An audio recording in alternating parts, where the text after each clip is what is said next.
All right, we are back with part 5, in which we read part 4 of the Manifesto by Rob Hardy. I think that I could finish this today, so I think that's what I'm going to try to do. It might end up being a longer video as a result of that, but let's do it.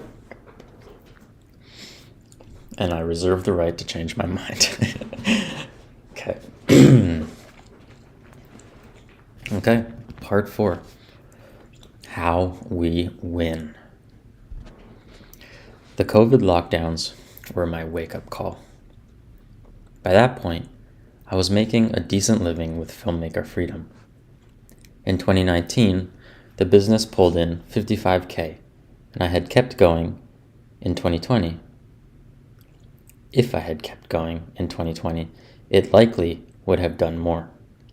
Sure, I could sense I wasn't happy or fulfilled, but when I was caught up in the day-to-day frenzy of running the business, it was easy to ignore those signals and rationalize them away. I'll be happy when I'm finally making 6 figures a year with my business, I told myself. Yeah, I know that. I know how that is. I remember I used to,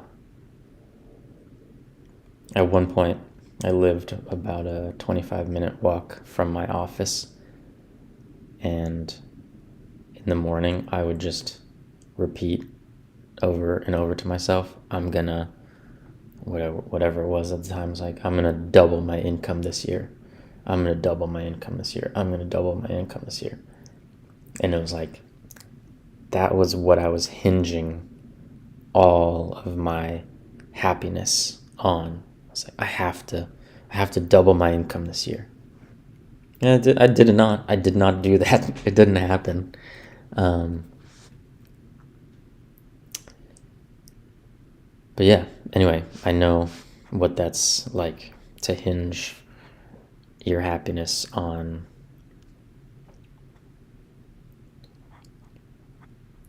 making a certain amount of money. It doesn't even have to be 6 figures, I mean, before I started working, it was like, 5 figures. Okay. In retrospect, those first 2 months of lockdown turned out to be a precious gift. I was too shaken and anxious to work on my business, and I couldn't go anywhere. Given that space to step back and reflect, I came face to face with just how miserable I was. I saw clearly how I'd been living out of alignment with my values. I could no longer lie to myself. If I stayed on this path, it would keep eating away at my spirit, and I would end up on my deathbed full of regrets. Yeah, I had a similar experience, which I've written about. Similar just in the sense that of coming face to face with just how miserable I was. In my case, it was like trying to set some goals and realizing that literally nothing I could come up with made me feel in any way excited. I was just like, yeah, that'd be cool, but like, why though? I could make whatever, triple my income. I could jump out of a plane and do skydiving, or fucking move to that cool city and like make a bunch of friends or whatever. Like, I was just so fucking miserable and dead. And this is, I think of it as being like deeply depressed, functionally depressed, but still depressed at the time, where I was just like, there was zero spark to any of it. I was like, yeah, I could do all these cool things, but like, why though? What's the point?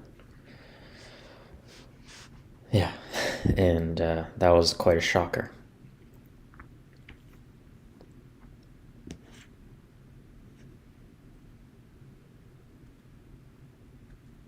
It's cool to see, having been to Rob's workshop the other weekend about non-coercive marketing, and he talked about this thing, asking yourself about this, journaling about this. It's like, how would you want to live in order to not end up on your deathbed full of regrets, And it's cool to see this idea in the writing, which got published months ago, come back into his other work elsewhere, I mean, it makes sense that it is, but it's just cool to see that through line. So that's a test I've started using a lot in the last 2 years. When I encounter some new decision or some fork in the road, I ask myself, will I regret having done this or not having done this as I'm laying on my deathbed? It's a bit morbid and uncomfortable, but damn is it clarifying.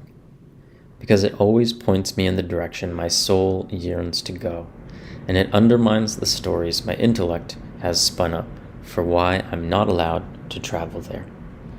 For the last 2 years, every time I've run the deathbed test, it's pointed me in the same direction. There's no denying it anymore. If I don't do everything in my power to break the pattern in my own work and help others do the same, I will end up on my deathbed overcome with regret. And I find that unacceptable. Yeah. I feel a little, what do you call it? Play devil's advocate, which is just, because my handle on Twitter is Damon Hugger, right? Demon hug your demons, right? So I'm always going to be making these little gadfly kind of questions. But it's like, okay, can you be with that, whatever this is, whether it's fear or however, whatever it is for you, that regret that you can imagine, let alone feel, when you imagine living in such a way that you don't do all these things? Can you spend time with that? Can you spend time with that regret? You say, I find that unacceptable. Can you spend some time with that feeling, right? Unacceptable is just like, fuck no, right? That's very, it's fine, but I'm just saying, like, we do this in shift 30 when we do focusing and whatnot. It's like, oh, there's that resistance in you towards whatever, that thought or that feeling. Like, say hello to it and see if it's okay to spend some time with it and give it some attention and be curious about that feeling. Be curious about, in this case, that regret or that thing in you which finds it so unacceptable. I'm curious about that. So, let's get to the heart of the matter. If I've done my job correctly, you see the pattern now. You've probably felt it for years, but now you see it, like really see it. Chances are, you will never be able to unsee it either. I certainly haven't. And with this newfound sense of awareness, you get to make a choice. Will you flow with the pattern, or will you attempt to break it? Please know there's no shame in declaring, this is not my work, than spending your days on something else. We all have but one life, and if you don't feel called to fight this battle, I hope you find another one that lights you up. I'm kind of confused, to be honest. When you say fight this battle, which battle are you talking about? The battle against the pattern, or the battle that a person is fighting in their own life that's not necessarily the pattern? I'm a little confused there. And again, as I've said in past videos, I really am not a big fan of the battle metaphor. Obviously, it's a real thing. Battles are a real thing. So I'm not idealistically saying that like battles shouldn't exist.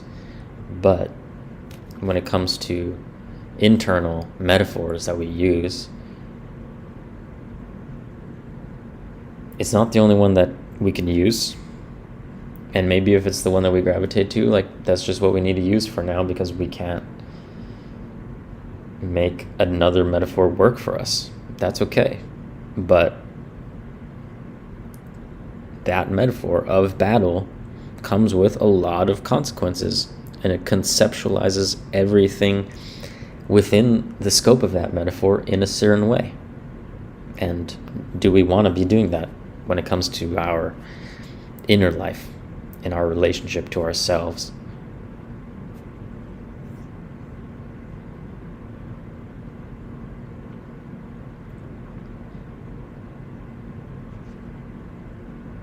Yeah, and like when you say this is not my work, do you mean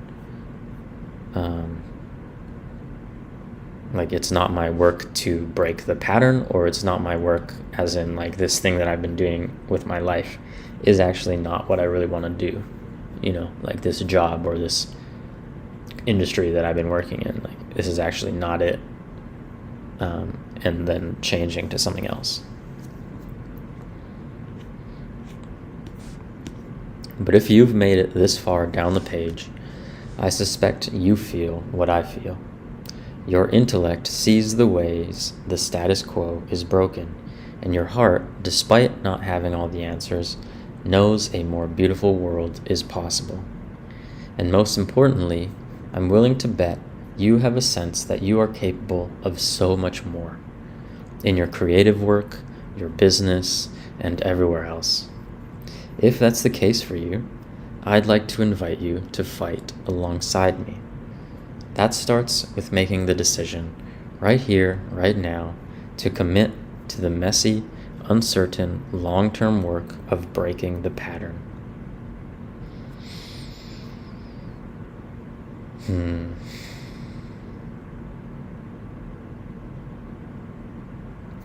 I don't know, I mean, again, like I just said about the battle metaphor, I don't know how I feel about this fighting thing. And I also don't know if you mean it purely as a rhetorical device, because this is a manifesto and it's a call to action, it's a call to arms philosophically, right?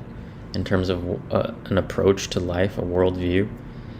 And writing it like this to invite people to join arms in this fight, that is motivating. It's not mysterious that that's a useful metaphor to use in a rhetorical way.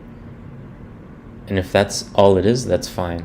But to me, I don't want to actually fight this.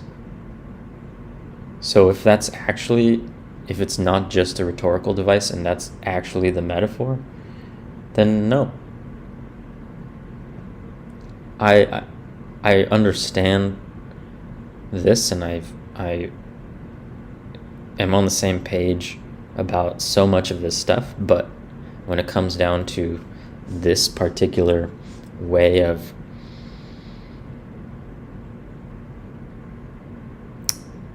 perceiving and interacting with and engaging with this situation and with this pattern, fighting is not what I want to do.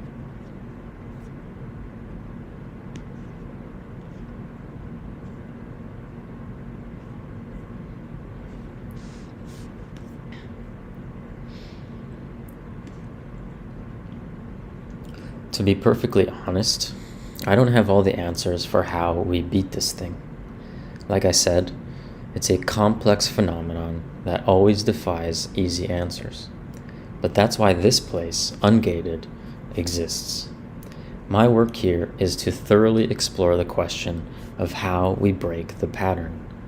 Do creative work we're proud of, and live meaningful, flourishing lives in the brief flash of consciousness we're gifted as we float along on this space rock.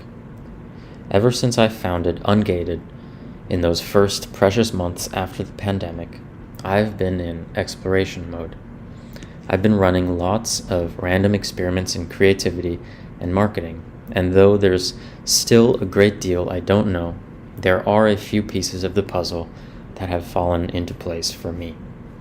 It finally feels like I'm starting to break the pattern in my own life, and I'd like to share what I've learned.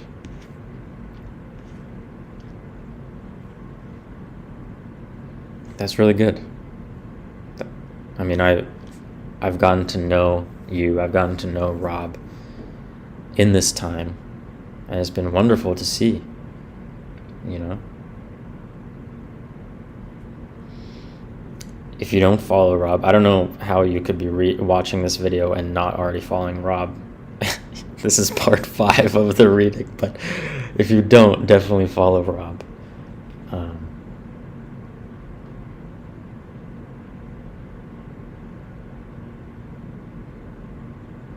It is very true that so many of us are locked into the pattern and feel enormous pressure, and not even pressure, but just like no choice almost, other than to approach specifically marketing in the way that Rob has described,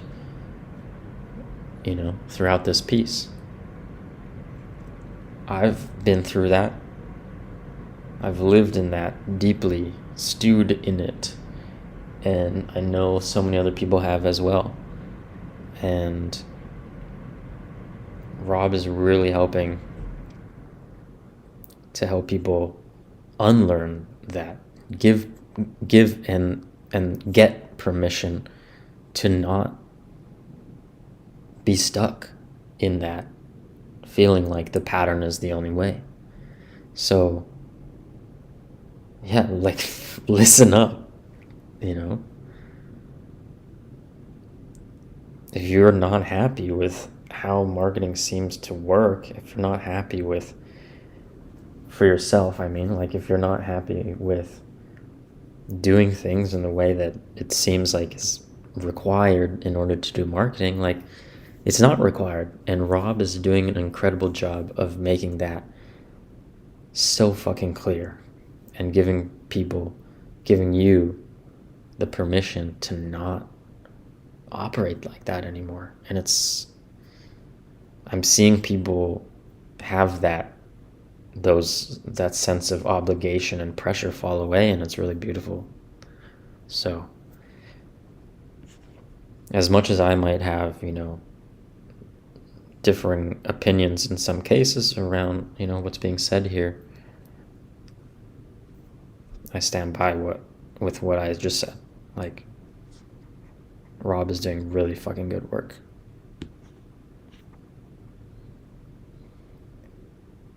Okay, first things first. We need to accept that the pattern originates within, then act accordingly. We can delude ourselves into thinking this is just about external factors like capitalistic systems, business models, and incentives. But I believe the real work of breaking the pattern begins by understanding our inner world, then doing the messy work of healing the wounds we find there. My suspicion is that getting ourselves to a place of deep okayness is far and away the most important work in this fight. When we know deep in our bones that we are enough exactly as we are, and that we'll be okay no matter what the world throws at us, we lay the strongest foundation possible for the journey ahead. The pattern nourishes itself on our fears and insecurities. The pattern runs on uncertainty and self-doubt. So let's strike at the root and take away its primary fuel source. Yeah, I'm totally on board with that. And to plug myself, but also just to plug this, right? Deep Okayness. That's this article by Sasha Chapin.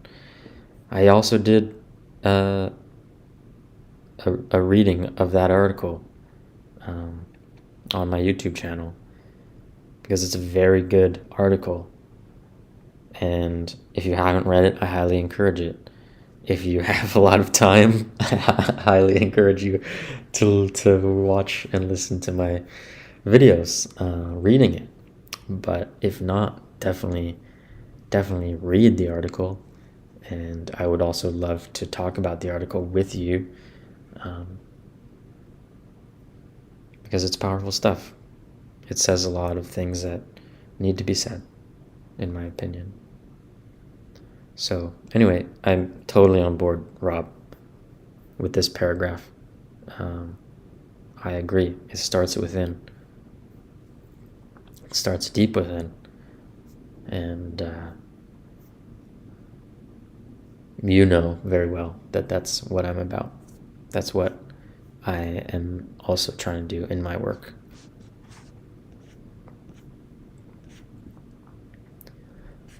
From there, actively choose to subvert the pattern in the external world in ways both large and small. That means tossing aside the formulas and best practices and striving to produce creative work no one else but you could. It means choosing to play long, infinite games with your marketing and business. It means making friends and building positive-sum relationships. It means trusting your intuition, telling the truth, and trusting others. It means walking your own path, even when it's uncomfortable or unpopular. But most of all, it means doing whatever it takes to nourish that inner voice and keep your creative spark alive. If there's one thing I know, it's that putting pressure on your creativity to pay the bills immediately is a surefire recipe for summoning the pattern. Don't fall into that trap like I did. Get a day job if you have to. Just take your time and keep the spark alive. Yeah. Keep the spark alive. The spark was not alive that time when I sat down to make goals and realized that I was basically depressed. I had no spark, and that was scary.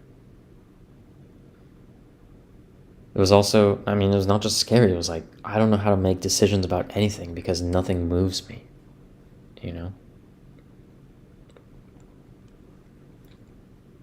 And do whatever it takes to nourish that inner voice. My Twitter name, daemon, that inner voice, it is about living in such a way that you nourish your inner voice. That is my entire MO on Twitter. Not just on Twitter, but on Twitter too. Live in such a way to nourish your inner voice. Listen to your inner voice. Be guided by your inner voice and trust your inner voice. Right? That's what it means to me to be daemonic. That's why my Twitter handle is Daemon Hugger. If you hug your demons, you heal those wounds as Rob just described above, the noise inside of you goes down and you can begin to hear that inner voice speaking. You can begin to hear your daemon. And then you can begin to trust it, and it can begin to trust you, and it can guide you. And it's an exciting, terrifying, but also exciting thing when you can start to do that.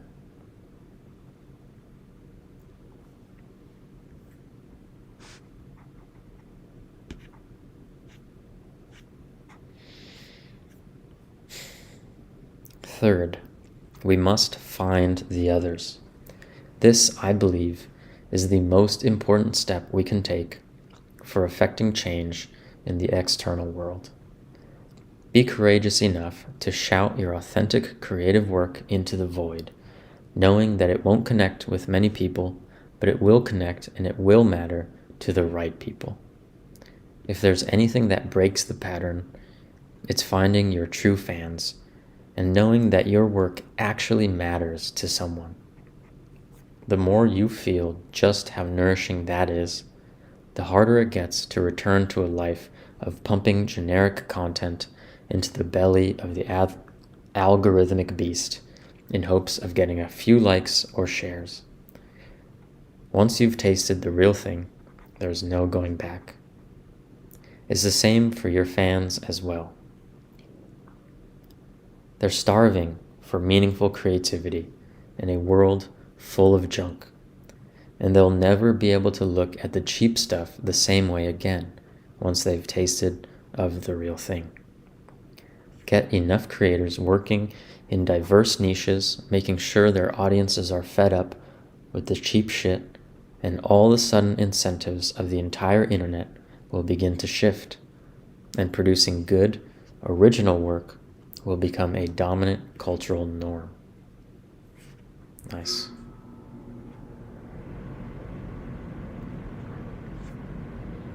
In addition to finding your true fans, we must also find and connect with other creators who are playing the same game.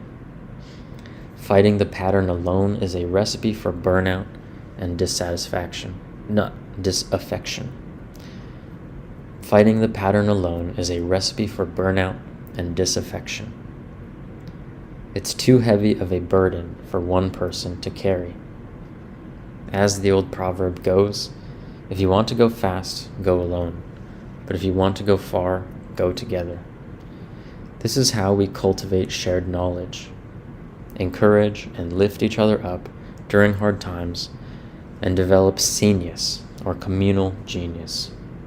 The pattern is an unwieldy, multifaceted beast, but if you get hundreds, even thousands of creators working together on becoming a smarter and more capable foe, it's only a matter of time before we defeat this fucking thing. This, by the way, is why the Ungated Collective exists.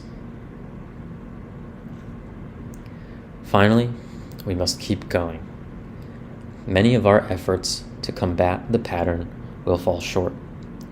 We may even have entire seasons of life where the pattern gets the best of us. In fact, we should probably expect that it will, and extend to ourselves grace, compassion, and patience. For as long as the inner spark stays lit, there is hope, and you will live to fight another day. One of my deepest held beliefs is that creativity, in its many forms, is humanity's greatest gift and our most potent source of strength. We're at our best both individually and as a species when we're creatively and courageously confronting the world in front of us. The pattern is the greatest threat to creativity in all its forms. And it's going to take every ounce of courage we can muster if we're to defeat it and restore the soul of the internet. As for how my story ends, I don't know. Like yours, my story is still being written. All I know is that I'm choosing a life in opposition to the pattern. I'm choosing to take the harder, more uncertain path, and I sincerely hope you'll join me. Thank you for coming to my TED Talk. Fuck yeah. All right, Rob, I cannot wait to talk to you about this finally. It's been a long time coming.